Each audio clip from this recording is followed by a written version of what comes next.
Hey, everybody. I am John Anderson, Director of Media for Nebraska Firearms Owners Association. We are Nebraska's voice when it comes to Second Amendment issues. We're followed by almost 30,000 Nebraskans who strongly believe in the rights and freedoms protected by the Second Amendment. We invited candidates running for Congress, governor, Nebraska State Legislature, city councils, and county sheriff to participate in our Online Townhall Series, Meet the Candidates. Our format for this event is an online recorded interview. Each recording is unedited. Our members have prepared questions to assess candidates running for elected office. I'd like to introduce Tyler Cappel, who is running for Nebraska State Legislature in District 38. Tyler, welcome, and thanks for joining us. Yeah, thanks for having me. Absolutely. All right, let's jump in here. The first question is, why did you agree to participate in this online town hall with Nebraska Firearms Owners Association? I believe in natural rights. I believe that these rights have been given to us by God. I believe that the Second Amendment was written because of how important it is that we are to be secure in our lives. I think our country has lost sight of what our government is supposed to be. It was never meant to be this monstrosity that plays large parts in almost every aspect of our lives. And I believe that if we're ever to have a chance to return to the truly limited government that we were promised, we need to understand those rights. And I've heard that, probably a lot of people have heard that politics is downstream from culture. I believe I believe this wholeheartedly, and I believe that the individuals that have a respect for the Second Amendment at least have a foundation of those natural rights. And it's up to us to start that change in culture that we want to see. Okay. Next, our members wanted to know, what is your favorite firearm and how often do you shoot it? I'm really not a big gun guy. I have a 9mm gun, and I shoot it once every couple of months just to stay, proficient with it. And that's it. So. All right. Now we'd like to hear, what is the number one purpose of government? I believe in a constitutionally limited government, which means that the purpose of it is to defend life, liberty, and property. Okay. Our members have several issues of interest, so let's dive in with our next question. What are you going to do to protect Nebraskans from the federal government's attempts to restrict the Second Amendment? Well, I'd hoped that the Second Amendment sanctuary bill would have been passed in our legislature before the next election, but I'm not really confident that it will.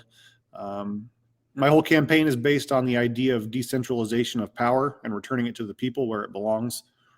We have to understand that we can't trust our rights to be defended by those in Washington, D.C. They don't know the struggles of everyday Nebraskans. They don't know how we live, and they don't have respect for our values. I believe that Nebraska must nullify all federal gun laws and mandates, and we must refuse to work with federal officers when they come try to investigate or prosecute federal gun charges. We also need to understand the importance of our sheriff's departments here and especially in the rural areas of Nebraska. I think they are our last line of defense against an overreaching federal government. The anti-commandeering doctrine that has been held up numerous times in the Supreme Court can be used to basically refuse to comply with the federal officers just by, like I said, just refusing to work with them and refusing to give them any assistance with, like I said, prosecution or any sort of investigations. All right, now we're going to go a bit further with some specific issues we're addressing here in Nebraska lately. What is your position on constitutional carry, and what will you do or what have you done in support of that position? Well, I'm in favor of constitutional carry. I think it needs to be passed. If it ever comes across as a bill, if I'm in the state legislature, I would absolutely vote for it. All right. How about your position on red flag laws, and what will you do or what have you done in support of that position? I'm against all red flag bills, and I would definitely vote no against all of them. Okay, as one of the few states without it, let's discuss your thoughts on state preemption of firearm laws, and what will you do or have you done in support of that position?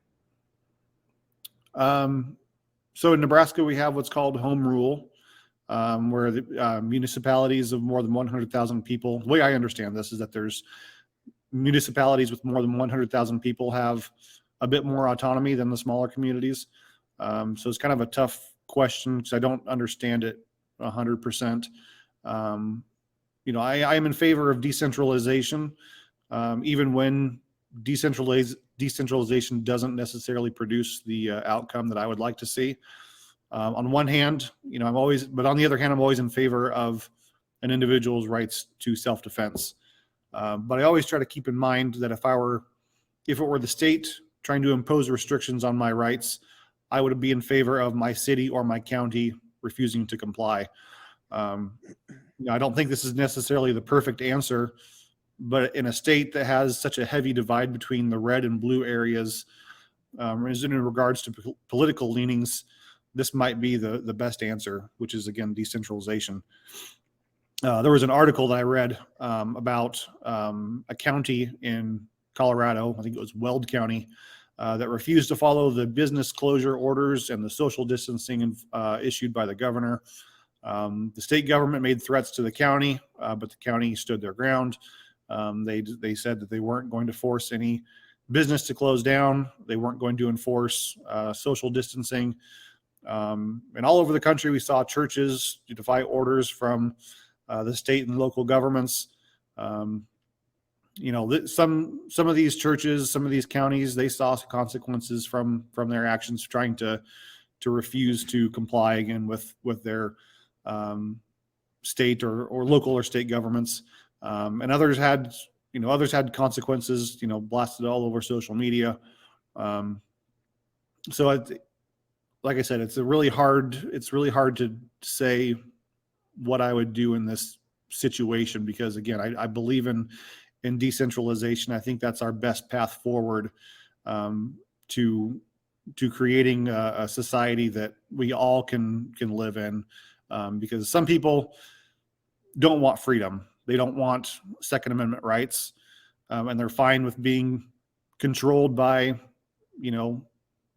people that have been elected to control them.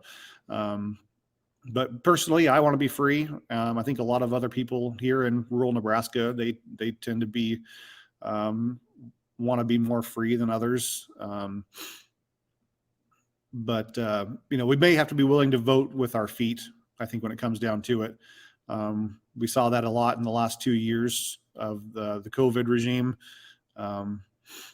People leaving the big cities and the states that had heavy restrictions, and they moved towards the states or the cities that had more freedom. But certainly, the liberty-loving people need to run for office and try to take control of your local and city governments, or city and county government. But yeah, that's, like I said, it's a very hard question to give a definite answer. So certainly, if people have more questions on that, they can contact me. So. Okay. Recently, we had an opportunity to address some much needed protections via LB 300 Castle Doctrine.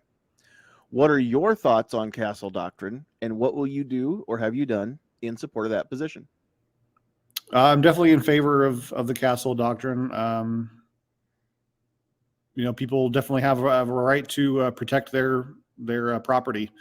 And I think property rights are extremely important. That's part of another issue, I think, with our culture, is we don't really have an understanding of what property rights really are. And I'd like to hopefully start to make some changes in the culture, because people, just like I said, people don't really understand what property rights actually truly mean, and how that can be defended. All right. In our state, we don't have the ability to remain in a place we are legally allowed to be and have a duty to retreat. What are your thoughts on duty to retreat, and what will you do or have you done in support of that position? I'm not really an expert on a lot of these laws, but this seems like another difficult one. There's probably a lot of nuances when it comes to, if someone were to go to trial for trying to defend themselves from someone who wishes them harm. So again, I'm not sure. I haven't studied this issue enough to make a concrete final decision on it, but I definitely need more education on that. All right. In general, are there any specific gun laws that you think should be repealed? The gun-free zones, I think we need to look at a lot. Churches and schools, the good guys always stop bad guys with guns. That's kind of what it comes down to. I know there have been church shootings all across the nation, and of course school shootings as well. And again, it always comes down to, the good guy with a gun stopping the bad guy with the gun.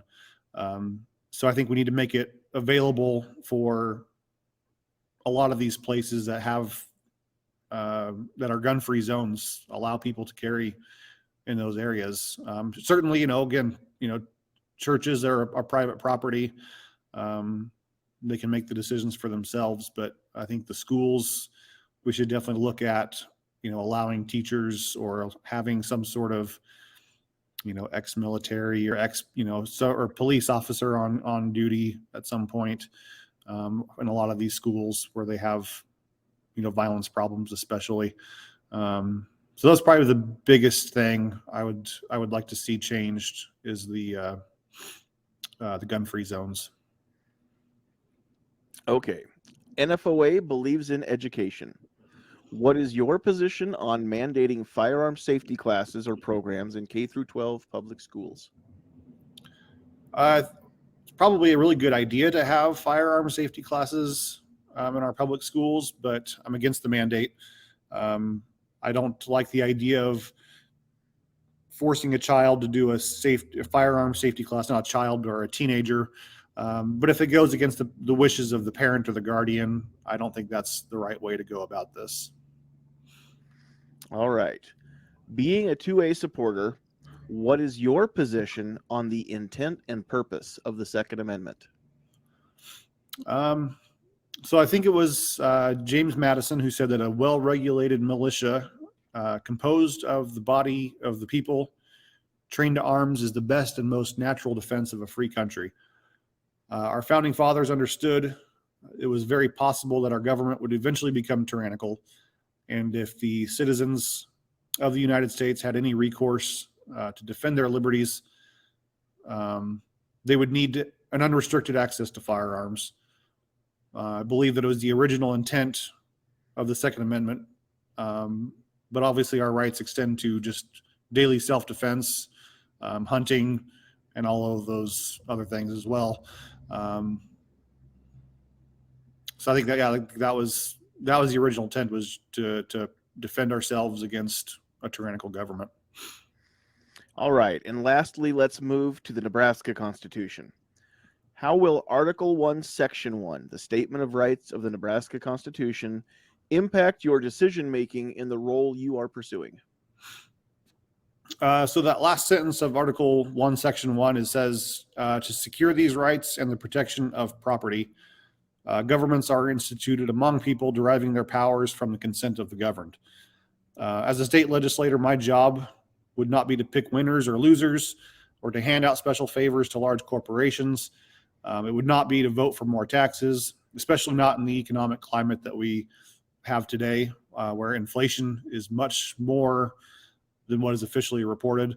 I think it is to defend the rights of the individuals, to pass laws that protect property rights, to protect your right to defend your life and the lives of your loved ones.